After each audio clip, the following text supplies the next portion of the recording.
On a un souci.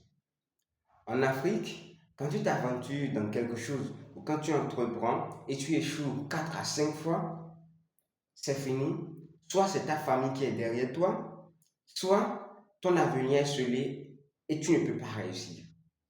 La question que je me pose souvent, c'est que si ce même scénario se produit en Occident, je suis sûr à 100% que ces derniers n'auront pas cette même réflexion de soi-disant ma famille est derrière moi ou mon destin est scellé, je ne peux pas réussir. Le truc qu'ils iront faire, ils iront s'informer et se former pour pouvoir revenir affronter de nouveau ce défi-là et réussir à tout prix.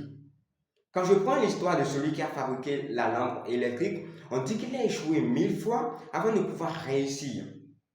Je me demande si ce même scénario devait se produire en Afrique, à la cinquième fois qu'il échouait, c'est clair qu'il aura déjà la mentalité de c'est ma famille qui est derrière moi, mon destin est celui, je ne peux pas arriver à faire cela. Si tu es bloqué et quand tu vas, tu échoues, est-ce que tu as déjà changé de méthode pour y aller? Est-ce que tu t'es déjà renseigné pour savoir ici là comment ça fonctionne? Ici là comment on fait pour pouvoir y arriver? Est-ce que tu as eu la bonne information et la bonne formation au moment adéquat? Et quand tu vas cette fois et quand tu échoues, la prochaine fois ne va pas de la même façon.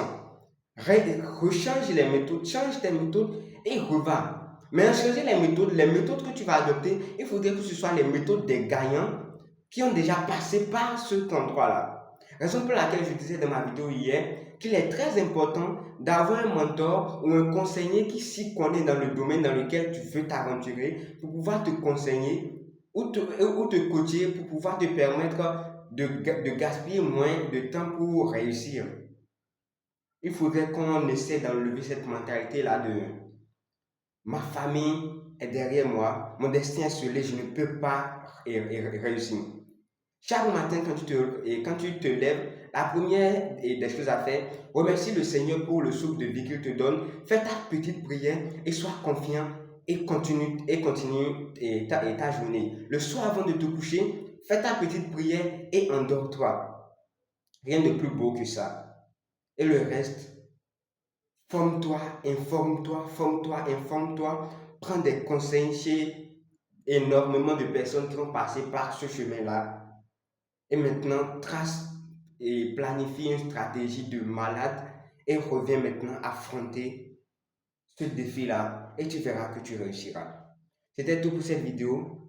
Faites de vos idées une réalité, pas un rêve. Merci.